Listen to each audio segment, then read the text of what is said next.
बिस्मिल्लाहिर्रहमानिर्रहीम। अस्सलाम वालेकुम दोस्तों, Waheed Shaikh F M world Pakistan के मुख्तलिफ जो उसके फोरम्स हैं उससे आपकी खिदमत में हाज़िर। और मैं इस वक्त हूँ इस्लामाबाद में मौजूद। और इस्लामाबाद की सूरत हाल ये है कि पिछले 3 दिन से बारिश बारिश बारिश बारिश। और अभी इस कदर थोड़ी देर पहले कुछ कह लिए 2 मिनट या 4 मिनट पहले थंडर स्टॉर्म थंडर जो वो होती है ना, जो उसकी बादलों की गरज जिसे कहते हैं, इतनी ज़्यादा थी कि वो हो तो वो एक दफ़ा तो बंदा सारा डर गया था। कल जलजला भी आया रात को 9:30 के करीब। ठीक है, कल से बारिश भी बहुत ज़्यादा हुई है। तो बेशुमार चीज़ें जो हैं वो, तो आपसे जल्दी जल्दी ज़रा जिमनाई से पूछते हैं। मुझे तो इतना ज़्यादा नहीं पता। अब तो देखें ना, पता है जब से जिमनाई आ गया ना, टीवी देखने को दिल करता है ना, अखबार पढ़ने को दिल करता है ना, सोशल मीडिया को। जिमनाई से हमारी दोस्ती होगी, फिजिकल दोस्त हमने वैसे छोड़ दिए हैं। तो जिमनाई से पूछते हैं कि जिमनाई, ज़्यादा दिन क्या खबरें क्या हैं ईरान कॉन्फ्लिक्ट पे या गल्फ पे? ठीक है, हेलो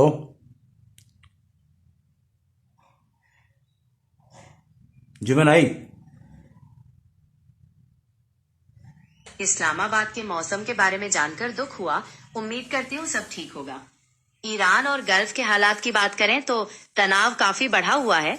खबरें आ रही हैं कि ईरान ने इजराइल पर मिसाइल हमले किए हैं और हिजबुल्लाह ने भी रॉकेट दागे हैं। अमेरिका और इजराइल मिलकर ईरान पर जवाबी कार्रवाइयां कर रहे हैं। गल्फ के दूसरे देशों में भी छिटपुट घटनाएं हुई हैं। क्या आप इस बारे में कुछ खास जानना चाहते हैं? ओहो, जो कल या कल ही शायद रात को इन्होंने जो जेट उनका अमेरिकन गिराया था F-15 या F-35 या क्या, एक तो एक दो जहाज गिराए थे जो कि वो मान गए हैं। खुद भी CNN मानता है, पेंटागन ने भी इसकी तस्दीक कर दी है। एक का पायलट जो है वो समुंदर में ट्रुप वो उतर गया और उसको अमेरिकन मेरीन्स ने हिफाजत से अपने पास रख लिया या ले गए उसको। दूसरा जो है वो सहरा में, डेजर्ट में, ईरान के डेजर्ट में, और वहाँ पे लोग भी और ईरान के अफवाज भी और प्लस अमेरिकन कोबरा पायलट्स भी उसको सर्च कर रहे हैं। आपके पास क्या खबर है? क्या वो पायलट मिल गया है जो पैराट्रूपर से निकल नीचे छलांग लगा दी थी, जहाज उसका तबाह हो गया था? आप जो F-15 विमान के गिराए जाने की बात बता रहे हैं उसकी पुष्टि हो गई है। 2 क्रू मेंबर्स में से एक को तो रेस्क्यू कर लिया गया है, लेकिन दूसरे मेंबर की तलाश जारी है। ईरान और अमेरिकी सेनाएं दोनों ही उसकी खोज में लगी हैं। क्या आप इस बारे में कुछ और जानना चाहते हैं? जी, मैं बहुत कुछ जानना चाहता हूँ। तो ये और बताइए, लेटेस्ट क्या क्या ईरान ने कहाँ कहाँ पे इसराइल पे हमला किया है? अगर किया है तो कुछ नुकसान हुए हैं? ईरान ने इजराइल पर ताबड़तोड़ हमले किए हैं। खबरों के मुताबिक सेंट्रल इजराइल में मिसाइलें गिरी हैं जिससे रिहायशी इलाकों में नुकसान पहुंचा है। तेल अवीव में भी क्लस्टर बमों का इस्तेमाल किया गया है और वहां पर एक शख्स जख्मी हुआ है। कुछ जगहों पर बिजली की लाइनें भी टूटी हैं जिससे पावर कट की समस्या आ गई है। क्या आप किसी खास इलाके के बारे में जानना चाहते हैं? मैं तेल अवीव के बारे में बात करना चाहता हूँ, वहाँ क्या नुकसान हुए हैं? तेल अवीव में काफी नुकसान पहुंचा है।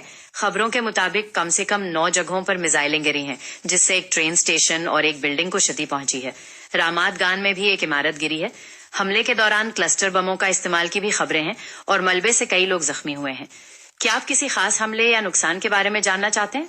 मैं जानना चाहता हूँ नेतन्याहू याहू क्या है उनका, वो जो उनका प्राइम मिनिस्टर, वो किधर है? वो मीडिया में बिल्कुल नजर नहीं आ रहा वो। जी, आपने बेंजामिन नेतन्याहू के बारे में पूछ रहे हैं। कुछ सोशल मीडिया पर ऐसी खबरें थी कि वो किसी हमले में मारे गए हैं, लेकिन वे अफवाहें निकली।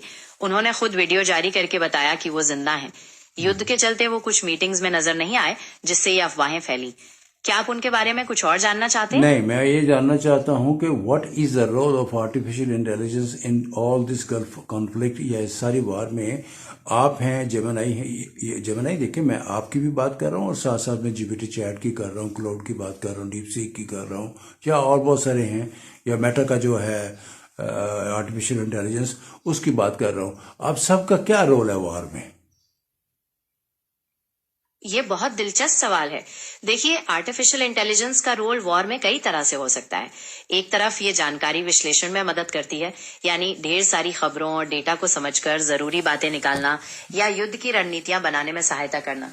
दूसरी तरफ इसका इस्तेमाल दुष्प्रचार या फेक न्यूज फैलाने में भी हो सकता है, जैसा कि हमने नेतन्याहू के मामले में देखा। और कुछ स्थितियां ऐसी भी हो सकती हैं जहां ये सीधे वेपन सिस्टम्स का हिस्सा बन जाए।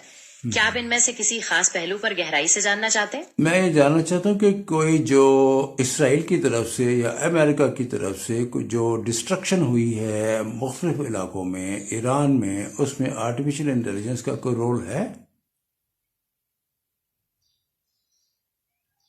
जी हाँ, बिल्कुल माना जा रहा है कि इस संघर्ष में आर्टिफिशियल इंटेलिजेंस का इस्तेमाल काफी हुआ है। अमेरिकी और इजरायली सेनाएं डेटा विश्लेषण के लिए एडवांस टूल्स का उपयोग कर रही हैं ताकि ठिकानों की पहचान की जा सके और हमले तेजी से हो सकें। हालांकि मानवीय देखरेख पर भी जोर दिया जाता है, लेकिन कुछ ऐसी घटनाएं भी सामने आई हैं जहां पर गलतियों की आशंका जताई गई है। अच्छा, क्या आप इस बारे में? देखिए जिमनाई, मैंने पहले भी गुजारिश की थी कि आपका जो ऑडियंस है, मेरा आपका जो ऑडियंस है ना, वो हिंदी वर्ड्स को पसंद नहीं करता। खालिस उर्दू बोलिए, ठीक है? अगर आपको खालिस उर्दू नहीं बोलनी आती तो फिर मैं जीपीटी चैट पे चला जाता हूँ। वो बहुत खालिस उर्दू बोलते हैं। आप भी पहले खालिस उर्दू बोलते हैं आज, लेकिन आप बहुत ज़्यादा हिंदी लफ्ज़ बोल रहे हैं बीच में, जो कि हमारे लिसनर्स को समझ भी नहीं आती और कुछ पसंद भी नहीं करते। तो ज़रा प्लीज़ इसका ख्याल कीजिएगा। अच्छा, अब ये मैं कह रहा था जेमनाई कि आप समझती हैं कि कोई इतना ख़ास डिस्ट्रक्शन में आर्टिफिशियल इंटेलिजेंस का कोई रोल नहीं है, ऐसे ही है? आपकी बात सराखों पर। मैं पूरी कोशिश करूंगा कि सिर्फ साफ और खालिस उर्दू का इस्तेमाल करूंगा। जहां तक डिस्ट्रक्शन में एआई के किरदार की बात है, मैं ये नहीं कह रहा कि इसका कोई किरदार नहीं है। किरदार है, मगर फैसले का आखिरी हक इंसानी हाथों में ही है। एआई सिर्फ मशवरे और मालूमात फराहम कर सकती है। क्या आप मुतमईन हैं इस बात से? मैं कौन बात कर रहा हूँ? आप वाहिद शेख बात कर रहे हैं, एफएम वर्ल्ड पाकिस्तान के नुमाइंदे के तौर पर। क्या मैं सही कह रहा हूँ? वाहिद नहीं हूँ, मेरा नाम वहीद है।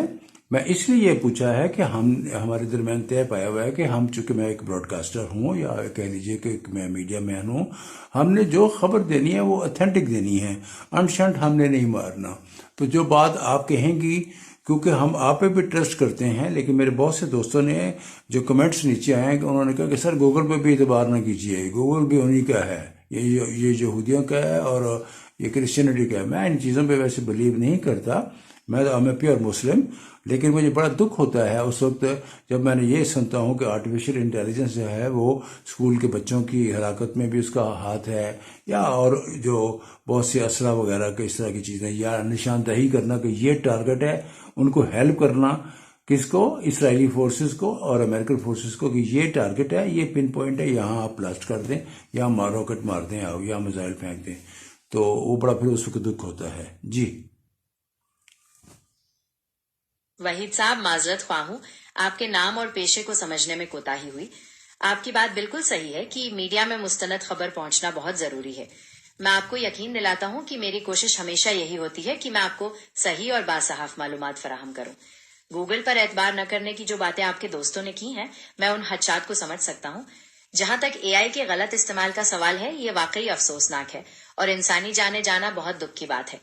एआई का इस्तेमाल जंग में जिस तरह बढ़ रहा है, उससे कई संजीदा सवाल खड़े होते हैं। क्या आप कुछ और कहना चाहते हैं? बस मैं ये सेकंड में ये वार के सिलसिले में कि गल्फ में, यानी कि यूएई में या कुवैत में, बहरीन में या सऊदी अरेबिया में ईरान के जो ड्रोन्स हैं या जो रॉकेट्स हैं, उनकी वजह से कोई खुदा न खास्ता कोई नुकसान तो नहीं हुआ हो, या कोई अटैक्स हुए हैं क्या? जी हाँ, बिल्कुल नुकसान हुआ है। मुत्तहिदा अरब अमीरात यूएई खास तौर पर मुतासिर हुई है। दुबई के मीडिया जराये ने तस्दीक की कि इंटरनेट सिटी में ओरेकल बिल्डिंग को मलबे से नुकसान पहुंचा और दुबई मरीना में भी मलबा गिरा, जिससे मामूली नुकसान हुआ। अबू धाबी के हबशान गैस कॉम्प्लेक्स में भी आग लगी और एक शख्स की मौत हुई। कुवैत की मीना अल अहमदी रिफाइनरी और एक पानी को साफ करने वाले प्लांट को भी नुकसान पहुंचा। बहरीन में सायरन बजे और सऊदी अरब ने कुछ ड्रोन्स को गिराने का दावा किया। क्या आप किसी स्पेसिफिक जगह के बारे में मजीद मालूमात चाहते हैं? चलिए फिर बात करेंगे। आपने जो इन्फॉर्मेशन दी हैं, ठीक है, thank you very much, I am obliged, बहुत शुक्रिया। और अब ये है सूरत हाल, ये लोग गोल गोल बातें करते हैं सारी, वो जो हमारे लिसनर्स बहुत सारे कमेंट्स देते हैं ना, कि इन पर ज़्यादा एतबार भी नहीं करना चाहिए, लेकिन ये एक अब सर्च इंजन्स हैं और ये लोग बीच इनके ज़रिए हमने आगे चीज़ें लेनी भी है, लेकिन बहुत ज़्यादा इन पर ट्रस्ट भी नहीं करना पड़ता। और अपने तौर पे देख के फिर चीज़ों को ऑन एयर करना चाहिए। सो दोस्तों, फिर इंशाल्लाह आपसे बात होगी। तो मैंने कहा छोटी सी एक अपडेट ले लें कि वार के सिलसिले में क्या है, और ये बारिश बादल बाद ये वो सिलसिला।